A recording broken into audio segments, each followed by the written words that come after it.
Well, hey everybody, and welcome to the live show. I'm glad you're with me this Sunday. We do this every Sunday, Tuesday, and Thursday at the same time, which is 8 p.m. Eastern, 5 p.m. Pacific. And first of all, I've had some issues with the playback after this goes live, with it being out of sync, my voice, obviously. But I check this before I start, and it seems fine when I'm testing it. So let me know right now if I'm in sync or if I'm out of sync. So please type in there and let me know. I'd like to get some instant feedback and see how it's going. So let me know about that.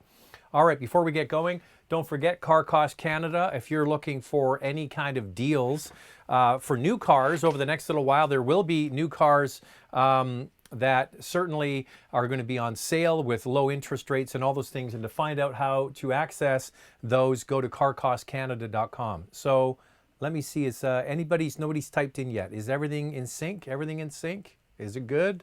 Thumbs up, thumbs down. Also, it's okay. We're getting some now. It's in sync. Good. All right. So it seems to be a YouTube issue. It's in sync live, but after the fact, it's not in sync. Okay, so Car Cost Canada, we got that super chat. So thanks everybody that's typing in. The super chat, you can click that at the bottom where you type in, you see the little dollar sign. If you want to make sure you get your question answered, then we for sure have an opportunity to do that by paying a little something to the channel. Okay, don't forget to hit the likes. Hit those likes. That certainly helps. I want to see the numbers go up. We're at 9 now. There's more than 9. There's quite a few of you on here. How many are on here? There's 80 on right now. Keep hitting the like. I need that. All right, it's going up. It's going up. It's at 11. Let's get it up. Let's get it up, guys. And now, for those of you who are here now, you probably subscribe to the channel because you got a notification to say that we're on live, and we'll be back again on Tuesday and Thursday. But if you're watching this after the fact, hopefully in sync, please subscribe to the channel and hit that notification so that we can get started and get those right away. Keep hitting the likes, everybody. There's lots of you on here, so I need you to keep hitting that for me. We're up to 32 now. It's going quickly. I love it. You guys are great. I got to say, I talked about this on the last live show about how this has become like a nice little community, I think. I'm here talking to you. It's a one-way conversation, but you're typing back, and we're getting a lot of regular people on here. So I asked on the last show on Thursday for people to send in either a picture of themselves or a picture of their car. And there were some people that are regulars on here, and I just wanted to give a shout out to DJ Pleasure Seeking Missile, who is #1 when it comes to the most creative username.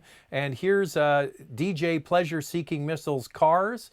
On the left-hand side is his wife's Mazda 3. That's a nice car. Looks just like the one that I test drove a week or so ago. And then on the right is his 1.8 Golf. Nice looking car with the Euro license plate, the German license plate. Looks a bit Golf R-ish there, but that's quite nice. And then Huge Haggis. There's Nate in beautiful Stratford, Ontario. So that is the user that's on here all the time. I love to say Huge Haggis. And you see the journey on the right-hand side. It says for Scotland. His wife is from Scotland, and she loves every time I say Huge Haggis. And there's Nate's Micra, a base model, wind-down windows, manual transmission, no air conditioning, and he's got a great license plate as well. It's Nate the Great, and his beautiful Kawasaki motorcycle. So that's Huge Haggis. That's DJ Pleasure Seeking Missile. And from Vancouver, we have Yale Rosner with his beautiful Cayman R. He used to have a car just the same one I had was a 993 Carrera S. This is Grant Ferruya. I hope I say it's right. Grant has a BMW 1 Series and an MX-5. He's got excellent taste in cars. There's a couple of beauties there. And James Dumas, I think is how you say James's name. He's got a 3 Series BMW. So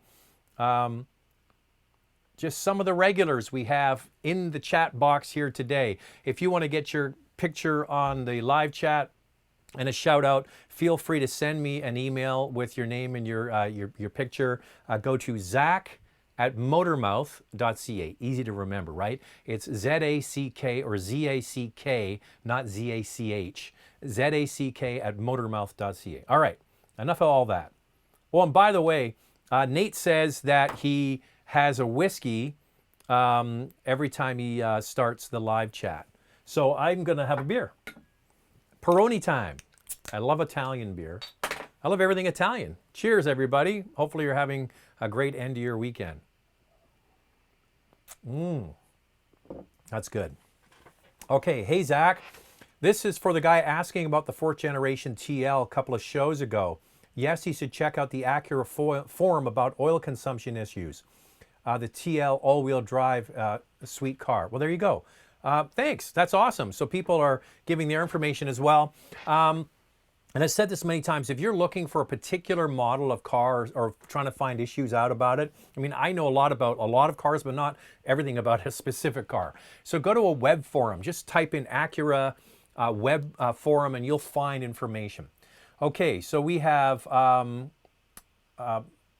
Huge Haggis has just sent a cheers. Okay, cheers. Thanks, Nate. Good to see you on here. All right, let's get into the questions. We have a lot of people piling on here. And don't forget to hit the like. We have 124 people on here right now. I'd like to see 124 likes. So click the like tab. Sam B, hi from Montreal. I'm wondering if it's a good idea to buy a manual car, Volkswagen Golf or GTI. It would be my first manual car, and I live in an area with a lot of traffic and hills. This is a tricky one. If you've never driven a manual car, it could feel a little bit overwhelming, and it's a lot more work, obviously, to be putting the clutch in and out, especially if you're in bumper-to-bumper traffic. But once you get used to driving a car that is a manual transmission, you forget. It becomes second nature. It's almost an automatic response. When you pull up behind another car, you put the clutch in. Now, you want a car with a nice, easy clutch, and I would suspect that a Golf and a GTI would be easy enough to use. Do you have access to anybody you know with a manual transmission car so you can get out there and at least give it a shot? It might not be a Golf, but that's what I would suggest. If I was a young single guy, I would have no problem having a manual transmission because I like driving manual transmission.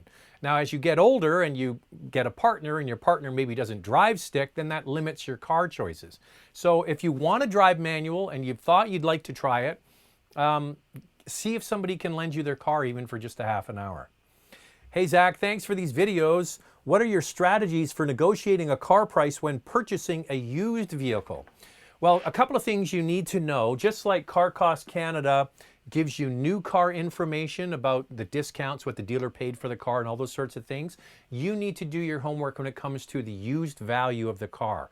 And if you're in the Canadian market, that means going to Canadian Black Book. Full disclosure, I've done work for Canadian Black Book for several years. That's just wrapping up now thanks to COVID. But say you're looking for a particular car, type in what the wholesale value of the car is, and you can do that. Say you've seen a 2006 Honda Civic, you would go to Canadian Black Book and type in 2006 Honda Civic, put in the mileage of the car and any specific features, and it'll give you a wholesale price. So that's what a dealer would have paid for the car as a trade-in. Then you can extrapolate, you know, what they're selling it for. Say they bought it for 10 and they're trying to sell it for 15. Well, you know there's some negotiating tactics in there. Then if you're really interested in a specific car, get it inspected by a third-party mechanic. You pay for that inspection, you get the piece of paper, and it has all of the warts that potentially the car has. You then go back to the original seller and you say, well, the tires are 50% worn, you know, it hasn't had this done or that done. Then you negotiate down the price. That's my best advice to you. Okay, hey, Zach. How can you define a good handling car? Any combination of metrics that is going to provide a definitive answer. G-force alone is not the most conclusive way to draw the whole picture. I would suggest a good handling car is a nicely balanced car. A good handling car doesn't wallow too much in the corners. And a good handling car is one where you get it into a corner. You've had this where you've gone into a corner and then the corner tightens up. And you're like caught by surprise halfway through the corner, and there's still quite a bit of reserve left in the car to safely get you through that corner. So it's a combination of feel through your backside and through your hands, Also, balance. Is the car unbalanced? Is it nose heavy, tail heavy, all those sorts of things? Just one of those things that you really need to have spent more time in more different cars to get a feel for what are better handling cars. If it feels like the car is, it's like really struggling when you drive it aggressively, if it drives easily in those situations, that's typically a better handling car. Who do you think makes better seats, Porsche or BMW? If you were to compare the 18 Macan with the BMW M340 with similar seats, which one for comfort and support? I think BMW sport seats are some of the best you can get in the business. They're very, very good. Now, seats are very personal and subjective. Like I have a long torso. Next time I'm doing a video, you'll notice I have short legs and a long body. And so for me, a seat is very important. I have a long back, so I like lots of support. Now, for other people, it doesn't matter. It's a very personal thing. So, you know, you get in and you try them out and see what you like. I would say that a Porsche Macan base seat is not going to be nearly as good as a BMW sports seat. Okay.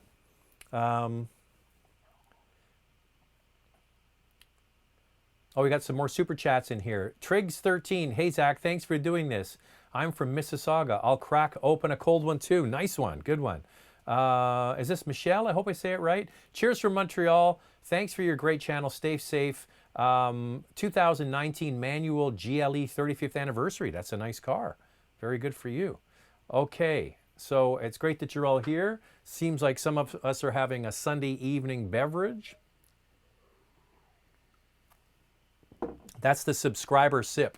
If you're watching this after we've gone live, every time I take a sip, it's time for you to subscribe. Okay.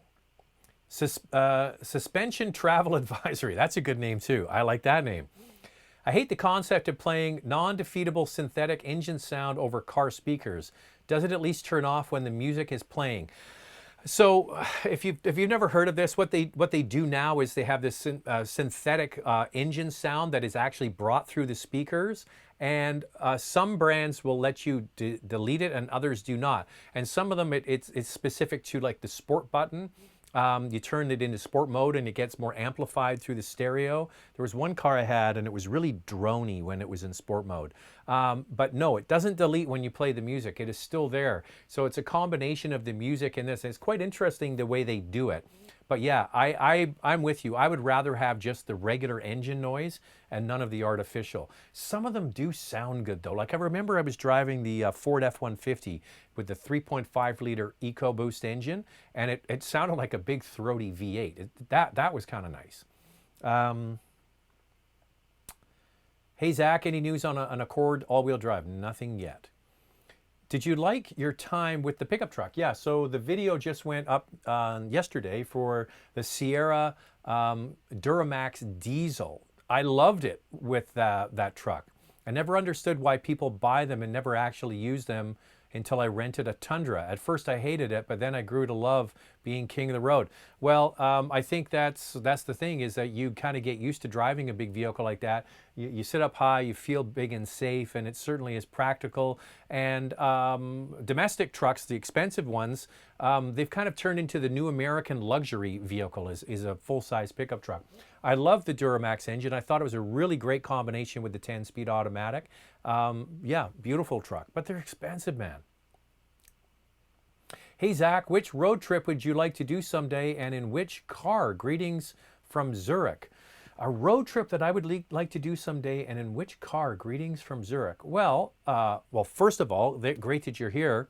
Speaking of Switzerland, I would love to do sort of the drive, like cross from Switzerland into Italy and the Stelvio Pass and all those beautiful roads that you have in that part of the world. So sort of southern Switzerland, northern Italy, and then through into Austria. So those are some pretty fantastic roads, and I would probably pick my favorite car, which would be Porsche 911 GT3 Touring. I did have a chance to drive that car when I was in Munich, and I just absolutely fell in love with it. So yeah, that would be pretty cool. So all of those beautiful mountain passes through that part of the world would be really good, and you're blessed to live there.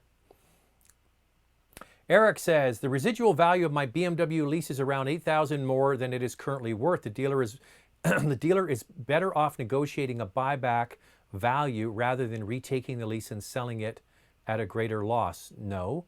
My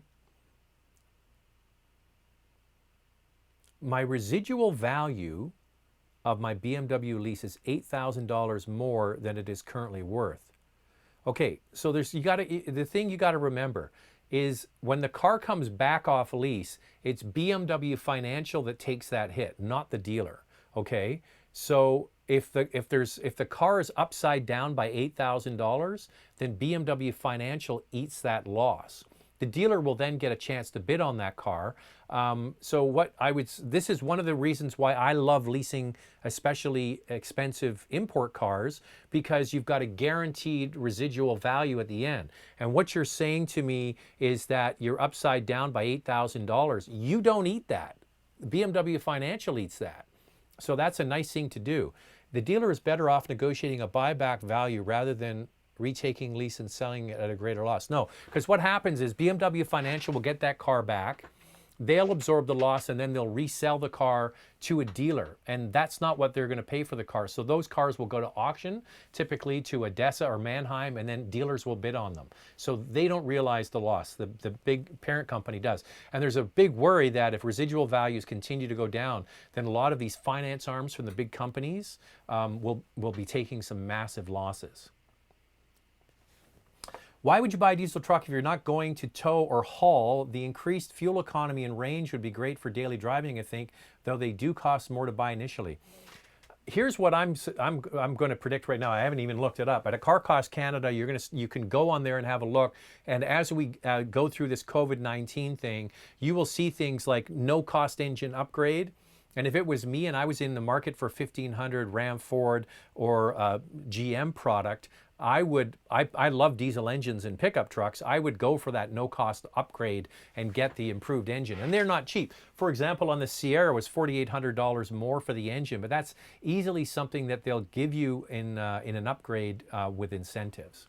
But I agree with you. I think it's a great engine. You might not need the torque and all that, but boy, the fuel economy is good. Boston Ma. We haven't had Boston Ma on here in a long time. Nice to see you again. What are your thoughts of Porsche leather quality versus BMW?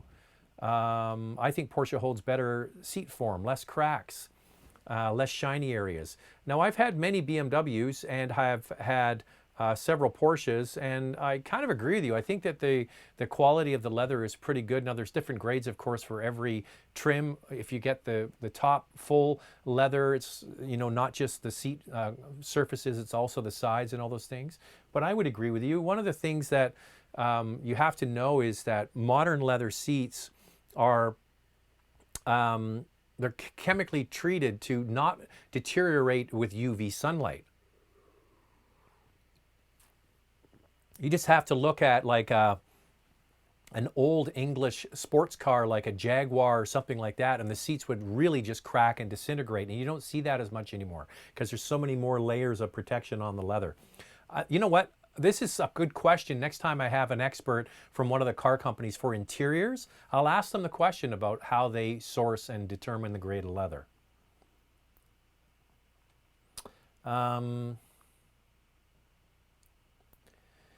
Hey, Zach, will I be disappointed if I go for a 2018 718 Cayman instead of a 2016 981? That's the flat six engine, the last of the flat six. Not much concerned about the new engine noise as I don't care much, and it seems everyone is talking about it. Well, Rick, if you don't care, I think there's probably going to be some better deals on the newer Cayman and Boxster with the four-cylinder engine. Me, I'm a bit of a diehard. I like the normally or naturally aspirated flat six engines that are in those other cars. That's sort of more, to me, the pure sort of Porsche thing, and there has been some pushback on the turbo four cylinders, but if you like it and you think it's a better deal, go for it. It actually handles better. It's a better handling car. That they certainly did improve, but the engine is very different. Richie Rich, hey Zach, is the Corvette C8 a supercar or sports car? 2.9 seconds to 60 miles an hour. It's just as quick as the NSX. What about the GT350 and the GT500? Are those supercars?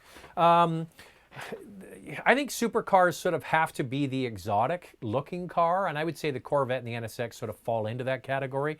Mid-engine sort of supercar looks. The GT350 and the GT500 are just pony cars. They're just fast American muscle cars, and they actually, of all of those, the GT350 is my favorite. You're asking me between the C8 and the NSX, which one would I pick? I'd pick the GT350. There's my answer. Josh says, hey, Josh, it's great that you're here. Josh is always a regular on the show. Saw an early 2000s Miata last night with some aftermarket upgrades, and it looked tempting. Is it truly best fun value for the money? I would think our Golf R is faster. Yeah, the Golf R is faster, but it's interesting because there's the Ferrari 328 that I had a chance to drive on Friday. On Instagram, I put some pictures up about this car. So you might remember if you watched the videos last week, I had the Shelby GT500 with only 500 miles on it. And the car's 13 years old. This car is 32 years old and it has only 13,000 miles on it.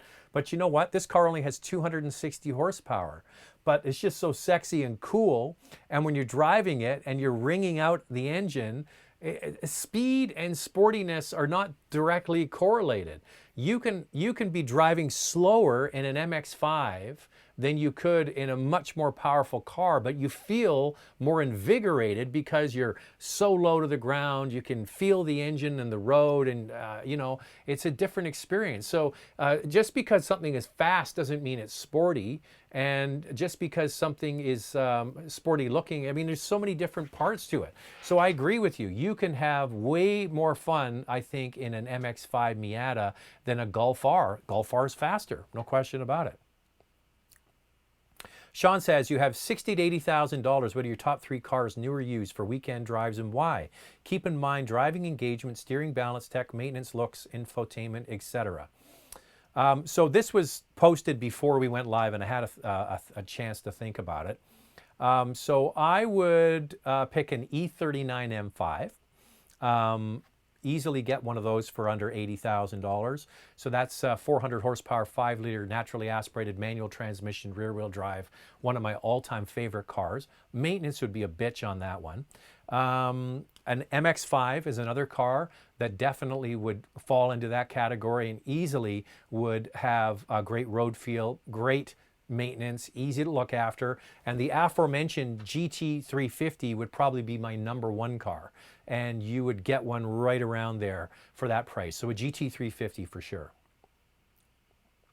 Hey Zach, looking for a sporty daily. Thoughts on an 18 TLX A-Spec V6 or 19 GTI? Currently drive an 09 Impreza with 285,000 kilometers from Toronto. Wow. That's impressive. That's a lot of mileage on that car. So an 18 TLX or a 19 GTI. Well, this is easy. It's quite easy. GTI all day long.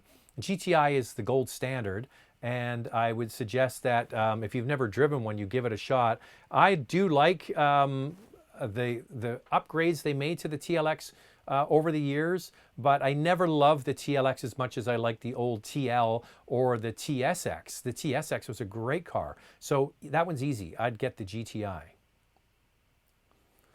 All right, I'm just going down here to make sure everything is working okay. Everything's all right. Oh, someone just said, hi, are you into photography? I see 2 Nikons. So yeah, these are cool. This is a Nikon, an original Nikon F. My dad was in the newspaper business, and he gave me this. And this was my dad's camera. You guys might appreciate this. This is an early 1950s Nikon S2. This is a rangefinder. So SLR, you look through and then through the lens. You don't look through the lens on this. You look through a little viewfinder here. That's why it's called a rangefinder. You look through that. It's like an old Leica. Now, if you know anything about cameras, black body cameras are the pro camera. And this was the very first black body camera ever sold in the world. So this was the camera that started it all as a pro camera, and this was only sold to people in magazines and newspapers. And my dad got that and gave it to me for a major milestone birthday for me a few years ago. And it's just that's a real heirloom, that camera. And it goes in the safe after we're done here.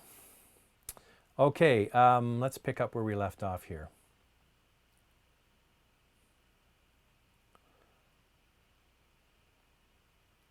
What do you know about leather upholstery added to the dealer using a business in Vancouver that provides this service to dealers?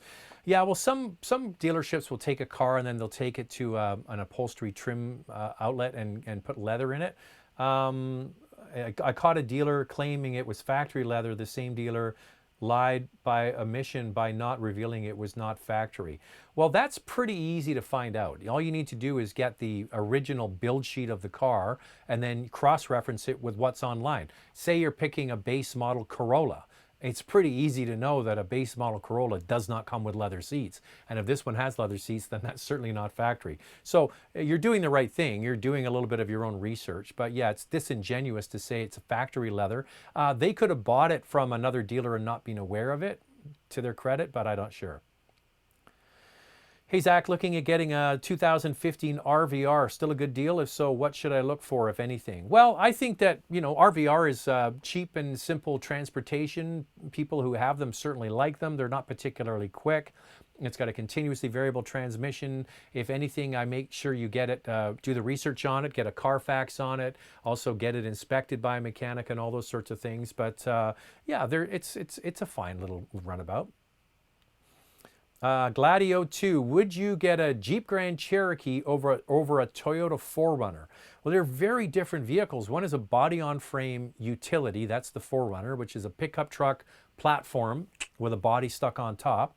And then the Grand Cherokee is a unibody truck, but actually has a lot of the same capabilities as the 4Runner, able to go off-road and all those sorts of things. They're really quite different. Personally, for me, I think the Toyota 4Runner is really old technology and really quite hard on fuel. The good news about them is they have amazing resale value. You buy one, you drive it for 10 years, you're going to get a lot of your money back. Grand Cherokee is more just a luxury utility vehicle.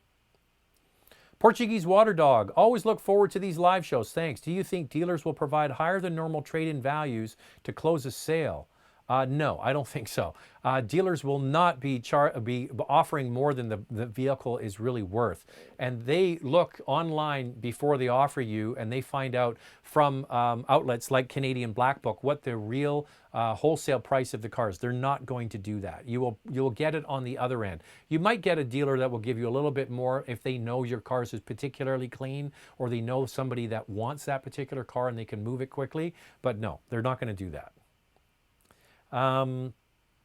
Grant Ferruya, who had his car on earlier, his two cars, his MX-5 Miata and his 1 Series BMW. Hi, Zach. Enjoyed your review of the GMC Fisher-Price navigation screen. So yeah, the GMC head units really do look a little bit dated.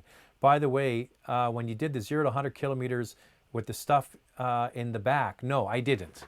I didn't do that. That was all smoke and mirrors. I dumped everything at the dump, and then I did my 0 to 100 runs. Will GM continue to have the inline 6? Will GM continue to have the inline 6 too many 4-cylinder turbo? There is a 2.7 liter turbo 4-cylinder coming in. I don't know anybody who would buy it. I think that's a dead on arrival. For me, if I was in the market to buy a Sierra, I would go for the inline 6, but I just love diesels. Gladio 2, I don't know of any YouTube reviewer that interacts more with their subscribers than you do. Thanks very much, and let's get more subs. Well, I'm all down for that. If you're watching this after the fact, let's do a sub sip. Make sure you sub and hit the notification so we can get more of these live.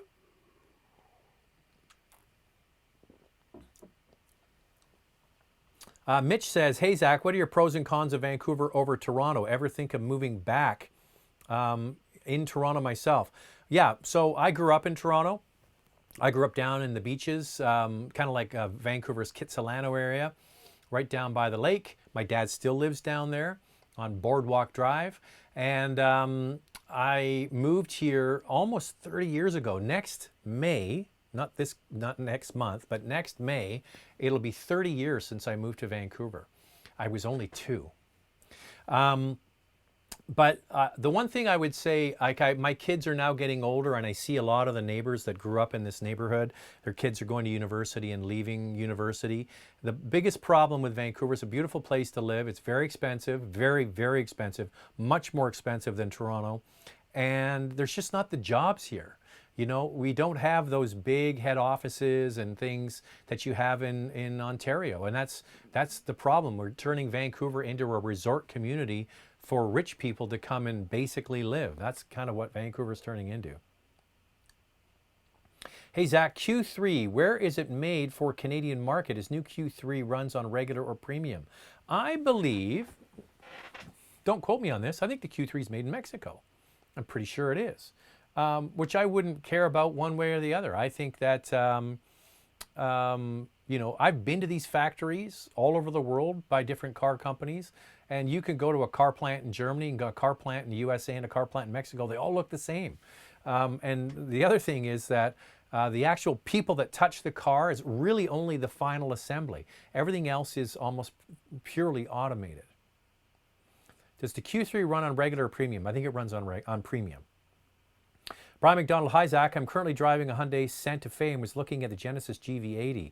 Is the GV80 worth the price difference? I have only seen the car, touched the car, have not driven the car. The car is scheduled to come here this summer, and the Korean manufacturing is still running. With their COVID-19, they have come through it better than pretty much any other country in the world. Great protocol with their testing. The factories are running. They're making the cars, which leads me to believe that the car will still be coming on schedule this summer. So when I get my hands on it, I will let you know all about it. But it looks fantastic. And all I can tell you is, every single time I drive a Hyundai, a Kia, and especially a Genesis, they exceed my expectations. So I don't see why this wouldn't do the same. It looks great, I think. You should have Andrea join these sessions. Love the show from Ontario. We'll get Andrea down here. Andrea, come down. Come down. We got a problem. What? Got a problem. Come here. Come here quick. Look at the camera. They want you to say hi. Hi. Okay, I'm here. Okay, bye. Oh my gosh, I thought something happened. There goes Andrea. No, so she joined the live show. Mazda 3 really needs a turbo engine, the top to replace the top 2.5 liter. I'm not totally convinced of that. I think that there's still some optimization of that engine they could do. This is from S. Logan. Recently bought an 18 Genesis G50 5 liter with 15,000 kilometers on it. Dealer demo, wondering if the V8 is a reliable powertrain. Genesis cars in general. Looking to keep it long term. Love the car so far. I do really like that engine. Like, that is a really nice engine. And the fact you don't have, it's a 3.8 liter, I think is the other engine in that car. That is a great, powerful engine. So it's a lot of fun. It sounds good. It's a 5 liter V8. It's pretty damn good. I can't tell you what it's going to be like 10 years from now. All I can tell you is the evidence that we have about Genesis as a brand is right near the very top, if not the very top, when it comes to initial quality. And now they're at the very top of quality scores for dependability. So no one knows for sure. I mean, the cars haven't been around that long. You could look at when the original 5 liter came in, you could look at if there was any outstanding issues about that engine. But I mean, if you maintain the car and look after it, I mean, it should be just fine. Great car. Sounds like he got a good deal. It's only got 15,000 kilometers on it. Huge Haggis. There's Nate. I'll give Nate another shout out here. So yeah, we did this earlier. There's Nate, Huge Haggis. There he is with his Micra that he drives from Stratford to Cambridge every day. Works at the Lexus factory there. There's DJ Pleasure Seeking Missiles Cars. Who else have we got here? Yale Rosner from Vancouver with his Cayman. We have Grant Faruya, I hope I say it right, with his 2 cars, his 135 and his MX-5. And James Dumas with his 3 Series BMW. So yeah, if you want to get your pictures through, you can do it. Go to zach@motormouth.ca and send your pictures. Okay, so we have over 220 people on board right now. I want you to keep hitting that like button until we get over 200. We're at 99 now. So please keep hitting that like and we'll get more people watching these in the future. So Huge Haggis, Nate says, does it not seem like we were being taken by auto manufacturers when they sell regular market car in Europe or Japan and resell it here as an up badge product like Tiguan to Q3? That's not exactly a great comparison because the Q3 is a Q3 in Europe. I mean, I understand what you're saying. The Q3 we get here is the short wheelbase Tiguan platform, but they're not the same car. I mean, the short wheelbase Tiguan is just that. It's the Tiguan we have here, but with shorter wheelbase. They do, however, in the European market, offer way more engines. Like so many different engines, different TDI engines, different gasoline engines. A lot of them are smaller, not bigger, because they have all kinds of road tax issues that they have to deal with. But Tiguan to Q3 isn't exactly the same car. It's quite different when you drive them. The interiors are vastly improved in the Q3, and I think the Q3 is a fantastic vehicle and might be the top of my list in that compact, subcompact space. Hey Zach, what's the difference between a CPO and factory warranty? Say to buy an Audi from a VW dealership, which one do you get? Thank you. Okay, the factory warranty is for, you're looking at an Audi. The day it went into service, 4 years later, that is the factory warranty, okay? A CPO, a certified pre-owned warranty, covers pretty much all of the same stuff that's in that factory warranty for another 2 years. Okay, so that gets you out to 6 years. Now, some things are excluded, and sometimes they don't call it like the old bumper-to-bumper warranty, but a comprehensive warranty. Some brands do just say whatever the regular first 4-year warranty is, they extend it by another 2 years. So they're kind of the same thing. One is the original warranty that came with the car. So anybody buys a new vehicle, it comes with a warranty. In the case of Audi, it's 4 years. And then it goes back through a certified pre-owned check. It extends the warranty for 2 more years. So you get a bit of both. I saw a super chat pop up there, but anyway, I like those, by the way. If you want to get your question answered early, you can get the super chat. Bar Croker, hey Zach, nice seeing you on Motoring TV. Were you looking for a change from driving television or did motoring poach you? Laugh out loud. Okay, if you're not aware, I hosted driving television for 17 seasons on Global TV. And Motoring TV is in its 32nd season on TSN. I'm a host of Motoring TV. What happened is that when we go on all of these events to test drive cars, like 2 months ago, we would get to go and fly somewhere and test drive a car.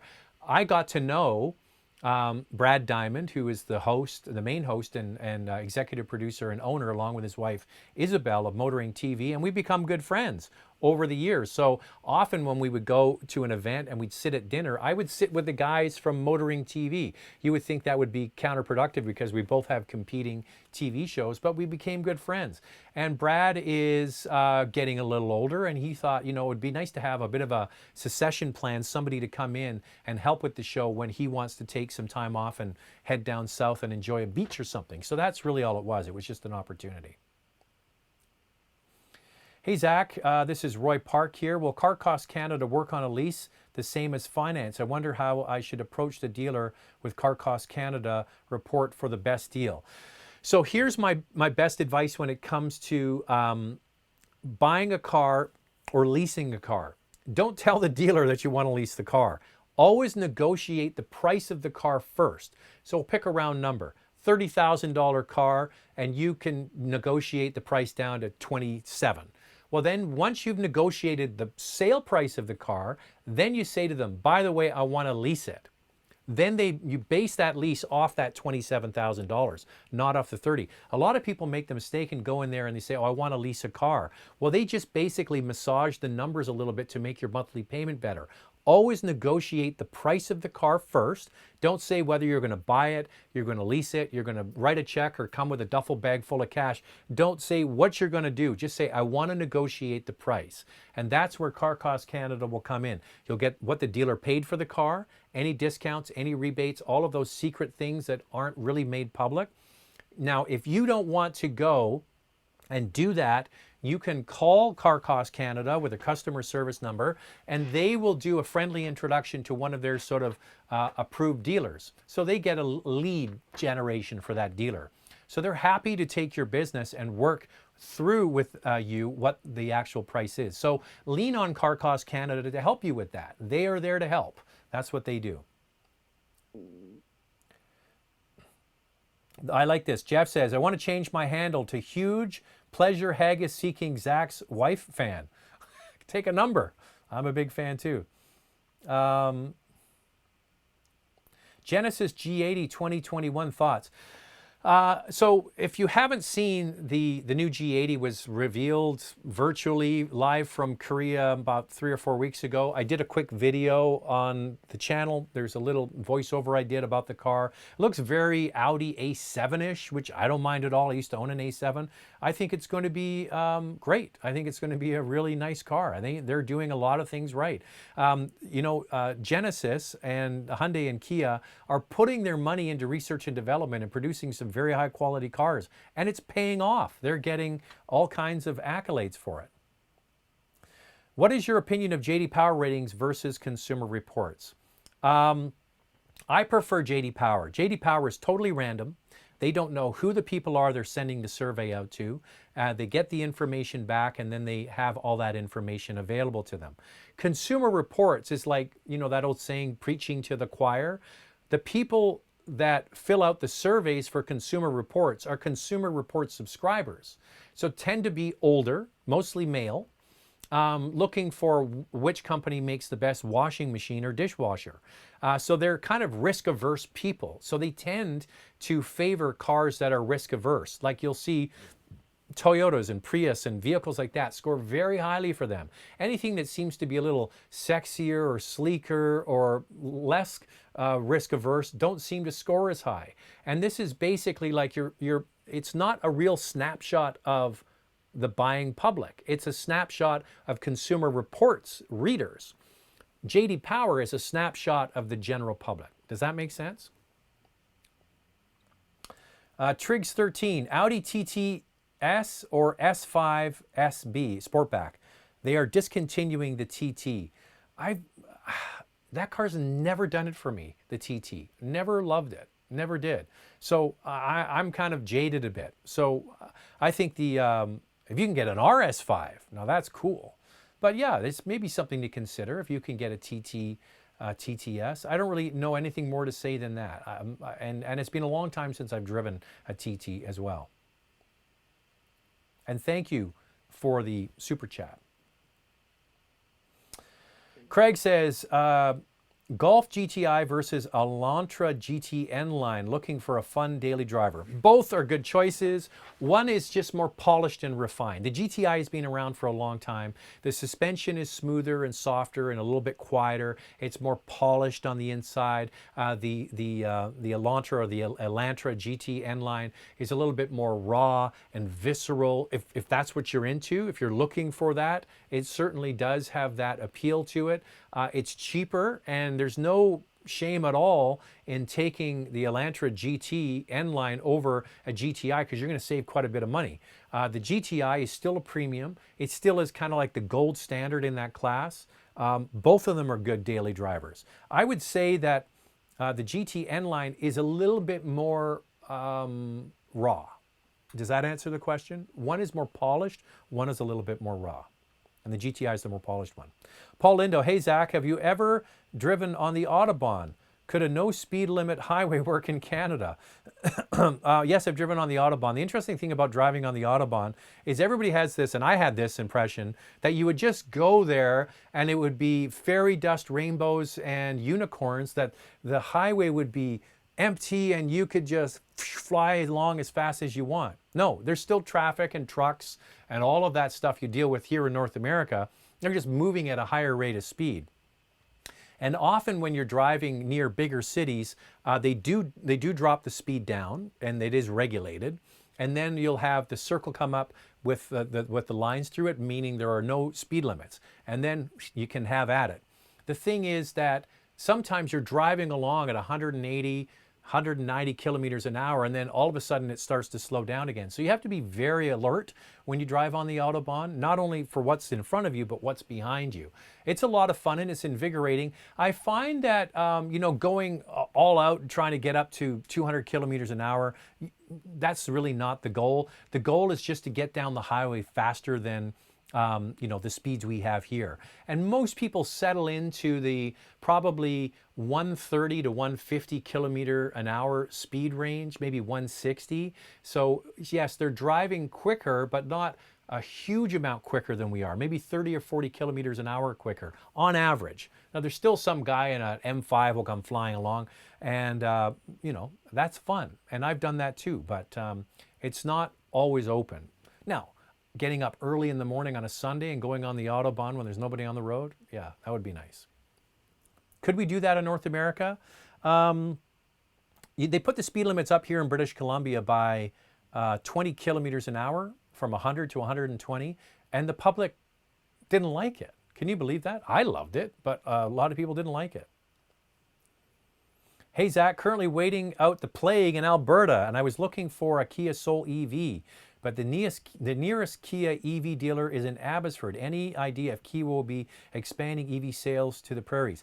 Now, the reason is because they follow the rebates, right? There's a federal rebate in Canada, $5,000 off an EV, but it's more in British Columbia. Plus, in British Columbia and Quebec, we have a zero-emission vehicle mandate. So car companies need to sell electric cars into the market in order to be exempt from getting extra penalties. So that's why the cars get pushed into those jurisdictions. So right now, car companies are pushing EVs to Quebec and to British Columbia.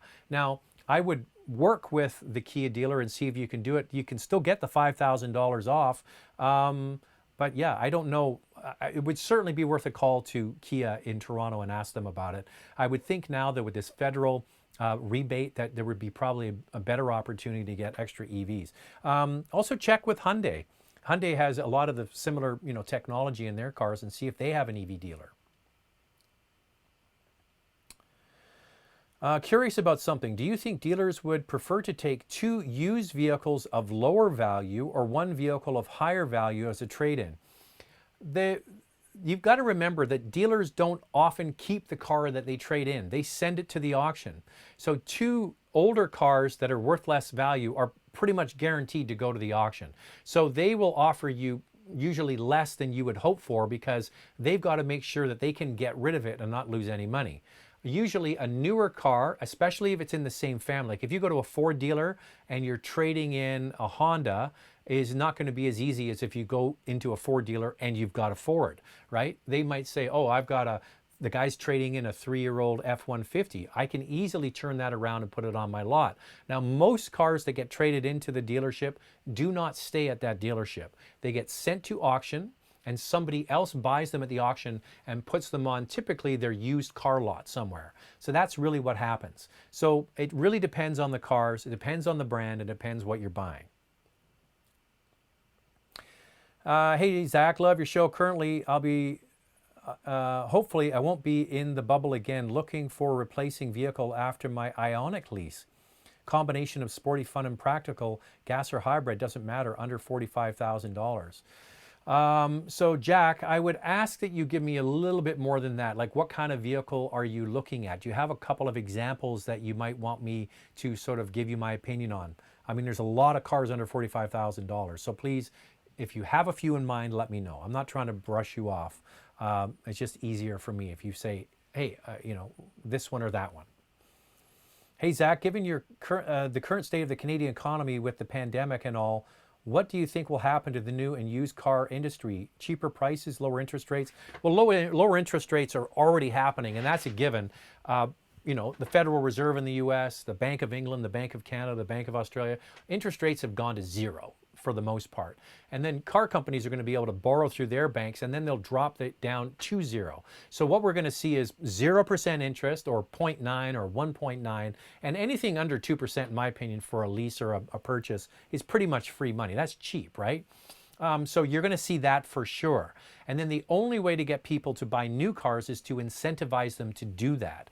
And you are going to see a lot of incentives on cars. You might see things like extra warranty. You might see things like big rebates. You might see things like engine upgrades for pickup trucks and things like that. The only way to really know month after month, so what's the date today? The 26th. So in a few days, we're going to click over into May. And then in the first week of May, the car companies will come out with all of their incentives, okay? And you will see that they're going to be much more aggressive. Now, it's not totally going to be the case because in some parts of the country, they're not open for business. Like in Ontario and Quebec, it's pretty much all shut down. Here in BC and Alberta, they're open. So, you know, you're seeing a lot on trucks. Trucks are certainly moving still, and that's something they're going to want to promote. Okay, so go to Car Cost Canada, become an expert member by using the promo code MOTORMOUTH. So if you're looking for a particular car, you're going to be able to see what all of those incentives are. There is going to be a lot of competition. There's going to be a very limited number of people that want to buy a car, and every single car company that wants to sell you a car. So the competition is going to be fierce. So discounts for sure, and interest rates, it'll be zero. I'm almost guaranteeing it. Had a chance to drive 2 used diesel SUVs that are currently on my buy list, a 13 X5 diesel and a 14 Touareg TDI. My thoughts? My thoughts or your thoughts? Oh, right. Rick goes on, BMW feels bigger and drives sportier. BMW has more creature comforts, split tailgate, and BMW has better seats. BMW with tow package is hard to find. BMW X5 reliability not as good as Volkswagen. Well, it's kind of, I would say reliability would be about the same. I might give the edge to the Volkswagen, but really not by much. Certainly the BMW had more power than the Volkswagen, and I would say BMW diesel engines were some of the sportiest that you could get, and I would agree with you on that. I do have a soft spot for the Touareg, though. It's a really nice product. But I'm glad you're looking at these two. I would also look at a GLE 350 Blue Tech if you can find one of those, and maybe a Q7 or even a Cayenne diesel. I think that they're all great choices. The one thing I will say about the TDI, the Touareg, in its favor, it will have a lot more warranty on it because all of the TDIs that were fixed by the Volkswagen Group, whether they're Volkswagens, Audis, or Porsches, they have a much longer warranty, okay? So you're going to be able to get that engine upgraded with the upgraded emission scrubbing software and also get an extended warranty, okay? So that's something to consider, especially when you're looking at cars that are, what years are they? 14s and 13s. So they're getting older now, right? Something to consider. Hey, Jack, I narrowed down my next vehicle, an 18 Q5 or 17 Macan base. Macan is showing terrible fuel economy compared to the Q5. Suggestions? I don't know why. The same engine, same engine. I don't know why it would show terrible fuel economy. I don't understand that. I think just based purely on resale value, the Porsche might be a better buy, just because it's going to hold its value a little bit better. The Macan certainly has higher resale value. So try them both out and see which one you like. You're probably going to get more stuff in the Q5 than a base model Macan, but it's the same engine. So I think that you're right to check them both out. And I don't see why one would have worse fuel economy than the other. It's the same basic engine that's driving both of them.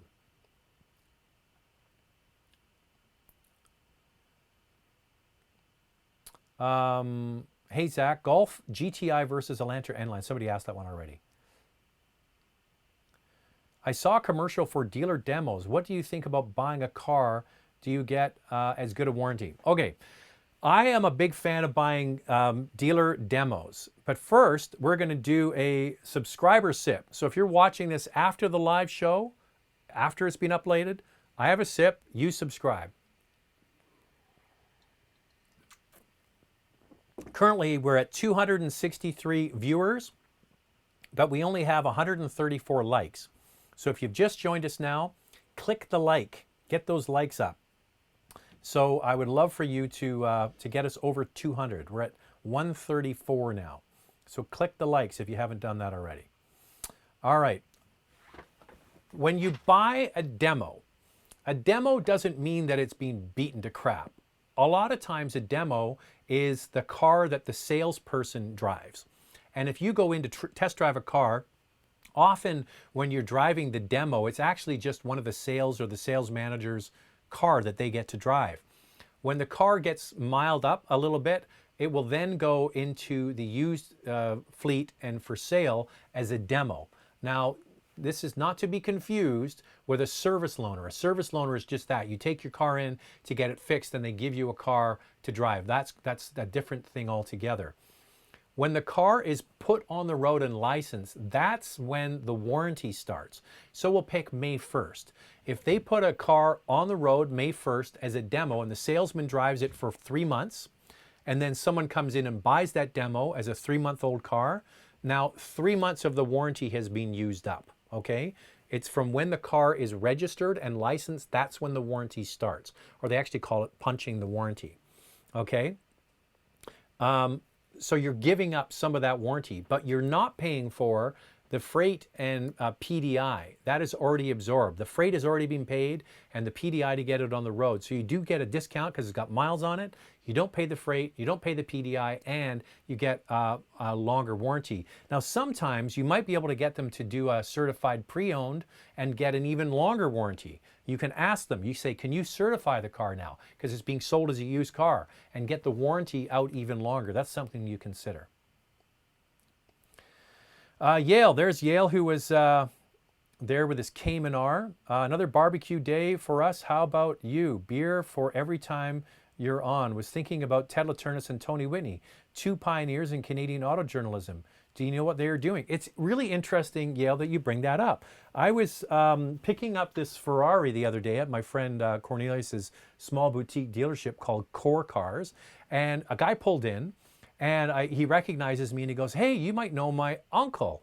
His uncle is Tony Whitney." And I said, "Oh man, Tony is a legend in our business. He was around for years. If you don't know and you're too young to know, Tony Whitney and Ted Latunas had a TV show in Canada called Driver's Seat that was on in the 80s and the 90s, maybe even into the 2000s. And they really helped pioneer the automotive review sort of format. They did it a little bit like Siskel and Ebert from the movie review thing. They did sort of a similar thing for Driver's Seat. But yeah, they were as big as they get in automotive review space. And Tony is a great guy, or one of the nicest people you'll ever meet. And Ted Latunas is one of the funniest people you'll ever meet. Ted Latunas is very, very funny. I call him Father Ted. Hey, Zach, what's your opinion of the 2020 Audi Q3? Is it better choice than the GLC 300 and the X3? It's not in this. Is it the same? No, the GLC and the X3 compete with the Q5. Okay, a little bit smaller. It competes more with the X1, but I like it. I think if you don't need the extra space, like of a X3 or a Q5, I think that the Q3 is one of the best vehicles on the road, and the price I think is fantastic. That's the one I would pick. Okay, where are we now with time? We're getting close to 1 hour. All right, I have 161 likes. There's almost 70 of you watching right now. Keep on clicking the likes. Let's get those up there. I'll do a couple more questions and then we'll go. Hey, Zach, is the maintenance cost on a BMW versus something like a Honda for 6 years ownership? Should I be scared of BMW like I am? I'm interested in a 1-year-old M2. Well, the nice thing about owning a 1-year-old M2 is the car will definitely qualify for a certified pre-owned warranty, which will get you 5 years of warranty, okay? The maintenance is much more expensive. Like, I'm not gonna lie to you and say, oh, it's, like, first of all, an M2, you're gonna be buying tires regularly for it because that's just the nature of the kind of tires that go on the car. Brakes would certainly be much more expensive on a German car to put brakes on. Yeah, you have to have a slightly different pain threshold when it comes to maintenance. but I'm telling you something, an M2 is a fantastic car. So it's not going to be like driving a Honda.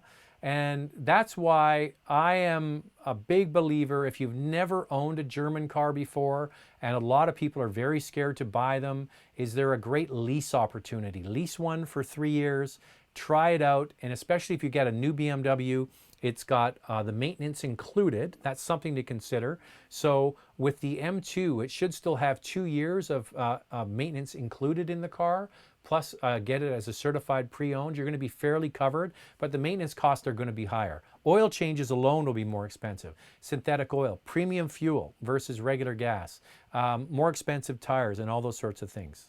So not like driving a Honda, but an M2 there's no Honda that compares to that. Okay, I just want to say that I'm going to wrap it up here. And thanks to everybody. Thanks for having a beer with me. And some people say the live show doesn't have a like button. I thought it did. I'm getting lots of people hitting the likes. So if you can like it, like away.